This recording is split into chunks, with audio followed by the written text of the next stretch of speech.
Ambati Silks, Kanchipuram Saree Store, now in Vijayawada. Exclusive Pattu Sarees, Salwas and Lehengas.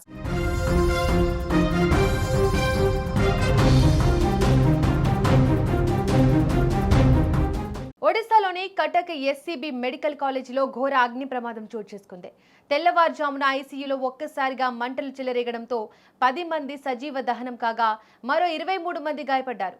తెల్లవారుజామున 2 గంటల 30 నిమిషాల సమయంలో హాస్పిటల్లోని emergency వార్డులో ఉన్న ట్రామా కేర్ ఐసీయూ మొదటి అంతస్తులో భారీగా మంటలు చెలరేగాయి. ప్రాథమిక అంచనాల ప్రకారం షార్ట్ సర్క్యూట్ కారణంగా ఈ అగ్ని ప్రమాదం సంభవించినట్లు అధికారులు భావిస్తున్నారు. ఈ ఘటనలో ఐసీయూలో చికిత్స పొందుతున్న 10 మంది రోగులు దురదృష్టవశాత్తు ప్రాణాలు కోల్పోయారు.